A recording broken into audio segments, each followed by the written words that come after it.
Hello you guys and welcome back to the channel. So I wanted to discuss a certain mystery within Ocarina of Time. So I previously made a video about the strange origins of the Khitan mask, but that video ended up turning into an origin story for the Happy Mask salesman. So I did kinda try to make a connection towards the mask, meanwhile trying to connect the origins of the Happy Mask salesman.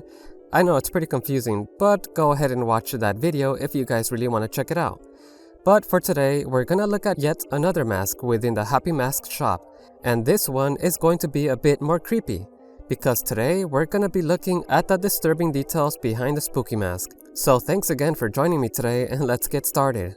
So I'm pretty sure everyone remembers the spooky mask from the mask trading sequence, as it is the third mask you do hand out during the Happy Mask trading quest. When I first got this mask, I always wondered, who could possibly would want to buy such a creepy mask? And if we wear it for ourselves, we do get a variety of different dialogue options from every NPC found throughout the game, which I did find it to be a really cool feature that some games do this, because it does give you a new outlook in certain characters' reactions, and possibly even new info about stuff we perhaps didn't even know about. But sometimes we learn about things that perhaps would be better left a mystery. Because the spooky mask is one of those things. Well, let's start off from the very beginning, when we first got the mask. We have to bring this mask to the boy who was seen walking around within the graveyard. It doesn't matter if it's night or day, you will always find him near here no matter what. He does seem to have a strange fascination towards Dompe the Gravekeeper, even as going as far as imitating the man as he does his job. Which I do hope he's not burying any bodies as well. And besides, the fact that the kid hangs around the dead all the time is kinda creepy on its own already. And it also doesn't help that mere inches from the boy there are these ghosts known as Poes, who are just waiting there, ready to attack anyone who dares come their way. So yeah, someone should really keep this boy supervised. We know his father is the guard standing post at the entrance of Death Mountain's trail, and his mother can be heard from the door from the house nearby. Anyways, once Link puts on the spooky mask and speaks to the boy, he will be frightened at first, but then he'll get over it, and he'll let you know that the mask kinda reminds him of Dompe the Gravekeeper, which I don't really blame him for it because Dompe does have a really interesting complexion. But after he realizes that it's just a mask, he will ask Link if he can give it to him. But of course we're not gonna give it to him, we are here to make a profit after all. So the boy decides to buy the mask off you, for the full price of 30 rupees. Though I will say 30 rupees does seem like a lot of money, so this kid might just be getting a pretty good allowance. I mean, considering that his father is a guardsman for the Kingdom of Hyrule, and I'm guessing the family should be doing alright. But still, I think they should be supervising their child a bit more and not be letting him wander around in the graveyard too much, because like I said before, there are monsters lying in wait there. Well anyways, there is something totally creepy about the spooky mask, but not the fact that it's creepy looking, no. I mean sure, that's what it's used for, but anyone who's a fan of the Zelda games and its lore knows full well what that mask truly is. And yes, the spooky mask itself is actually a mask of a re-dead. And Dompe the Gravekeeper even gives us more of that following, letting us know that we're probably too unaware to know on what kind of mask we're wearing. I know, sorry for the confusion, but now I can't stress this enough on how creepy this makes the mask.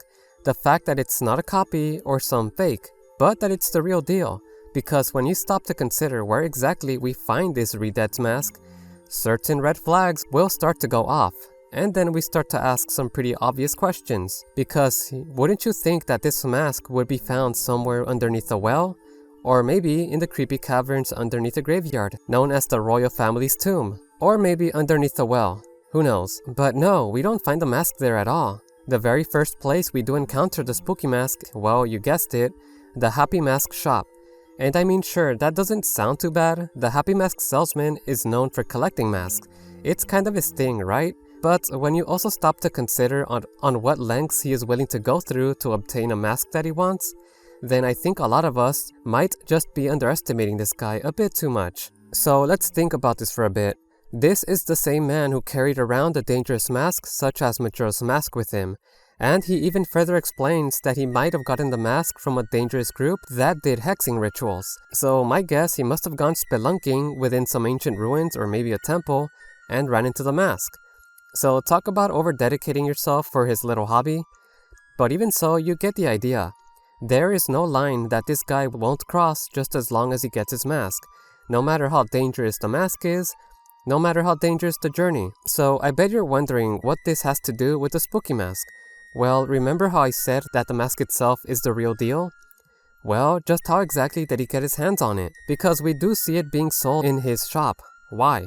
The only thing that makes sense is if the Happy Mask salesman went out himself and got the mask with his very own hands. And I wouldn't put it past him to go to the graveyard and unearth the mask from some grave, or maybe stole it from some re-dead. Now, the reason I say the graveyard, it's because everyone knows what's just underneath the graveyard, and not to mention the rest of Kakariko Village.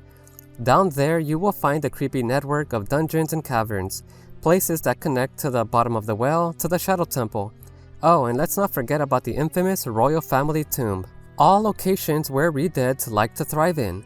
Quite frankly, I don't know how the villagers sleep soundly at night when there is all these nightmarish creatures just living underneath them. But anyways, what if the Happy Mask salesman found his way through one of these openings? Either through the graveyard, because all you really need to do is just push a grave, and you'll end up down there in these creepy caverns.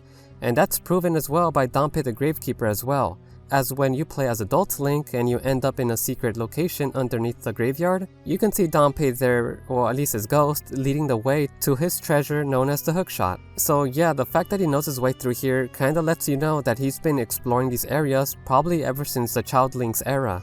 So maybe he probably showed the Happy Mask salesman around as well. And once the Happy Mask salesman found himself in these torture sites, he came across a coffin with a re-dead yet still inside, and then proceeds to remove the mask from it, just so he can add it to his collection, or maybe just make a bargain, I guess.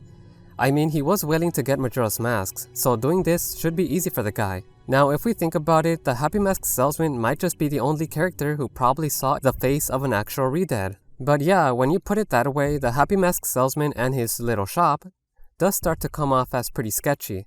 And let's not even talk about the hundreds of other masks that he has seen carrying around. Only Hylia knows just what he went through to acquire each and every single one of them.